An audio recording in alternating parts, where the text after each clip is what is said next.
Paredi. Bwana afu niwapeni siri kuhusu paredi. Jana tuliwapigia simu wale ambao wanatupaga lile gari la paredi. Jibu walotugia jana tumecheka kweli rafiki yangu. Wametuambia mmechukua ubingwa tayari. Tukawaambia kwani kuna shida gani? Kuna wenzenu waliweka booking huku. Wallahi billahi.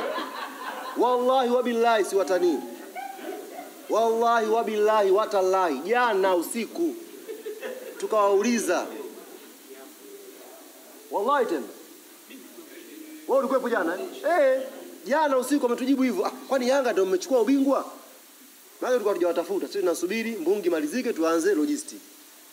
Tukamwambia kwani kuna nini? Kuna wenzenu hapo waliweka booking. Tukasema subhanallah.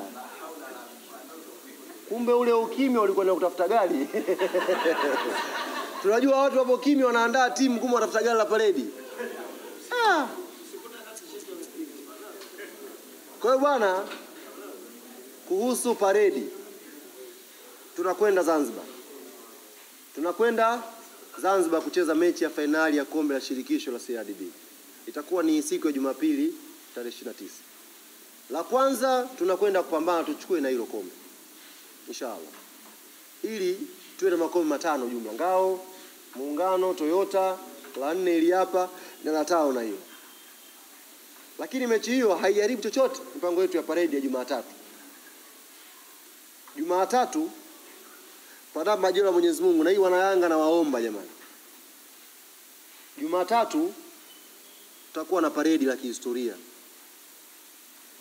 Siamini kama kuna mwana Yanga atabaki nyumbani Jumatatu asije kusherehekea mafanikio ya klabu yake msimu huu.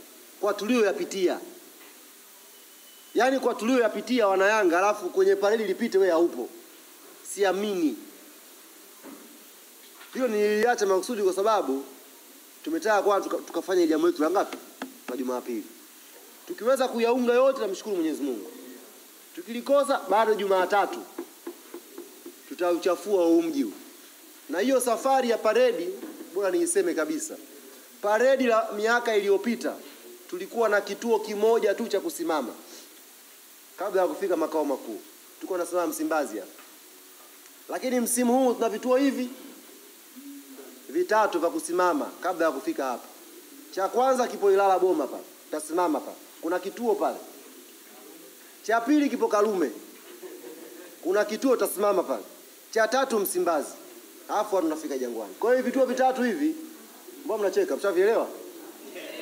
Kuna vituo vitatu tumeviongeza viwili. Tutasimama Ilala Boma kabla ya kuvuka pale kwenye mataa kuna kituo chetu pale. Tutasimama pale kwenye mwendokasi pale. Tutazungumza kidogo pale na watu wa pale. Baada ya hapo tutavuka Karume sokoni hapa. Tutazungumza na watu wa soko pale. Tutazungumza nao vizuri tu. Tutasalimiana nao na wataona mafanikio ya Yanga.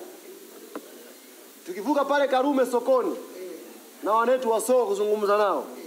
Tutakuja afu Msimbazi. Sasa Msimbazi miaka ya nyuma uwaga tuna kama stop ya dakika 5 hivi. Mwaka huu tofauti kidogo. Tutakuwa na stop ya masaa 3 pale. Kabisa. Kwa sababu tuna kazi ya kumtoa Chama apande juu pale au tubie taifa. Akifika Msimbazi. Yes. Chama anatakiwa asimame pale azungumze. Chama akimaliza tumuinue Israel Patrick Mwenda azungumze.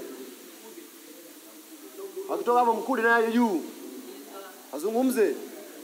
Kwa tuna masaa 3 pale. Kwa hiyo swali lako nimelijibu hapa kwa highlight lakini mpango wake unakuja.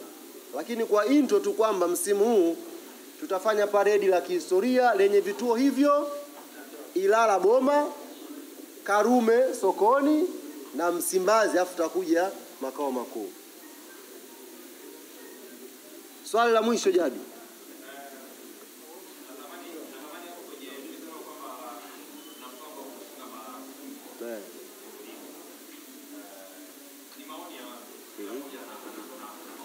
Ndio.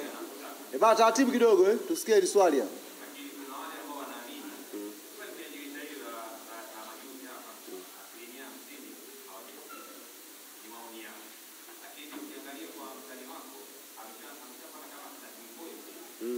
Kwa hiyo pengine naye atafanya usajili. Unahakikishia wananchi kwamba licha ya baadhi ya watu ambao wanatoka Kwanza twende taratibu. Asilimia 50 ya Creek nini umesema? Kwamba asilimia 50 unajua maana yake ni nusu ya usajili tuliofanya. Wewe uliwasikia wakiwataja wachezaji? Au ulisikia tu asilimia 50? Ukusikia wakiwataja? Nani? Ndio asilimia 50. Yaani katika usajili ambao unafanya msimu huu, huo ndio asilimia 50. Hivi maoni yao maoni yako baba? Sawa. Maoni yako wewe ni yapi? Unadhani?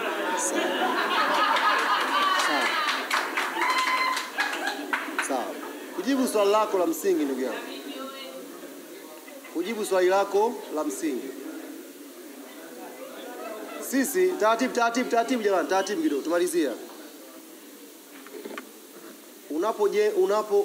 Unapo tofauti ya Yanga na timu nyingine. Sisi Yanga hatujengi timu. Sisi Yanga tunaboresha timu. Ni tofauti hapo kujenga timu na kuboresha timu yako. Sisi Yanga tunaboresha timu yetu. Ndio maana ukiangalia Yanga season hii maoni ambayo yanatolewa ni kwenye kuboresha baadhi ya idara. Kwa maana tukifanya hiki hapa tutakuwa bora zaidi. Lakini wengine ukisikia wanaanzia goalkeeper mpaka striker. Kipa hafai, beki hafai, beki hafai. Beki wazito. Kiungo mcheza rafu tu, hana analojua. Kiungo mzito. Huyu mbio nyingi, maarifa sifuri. Huyu kazi ya kupiga penalty tu, goli hamna.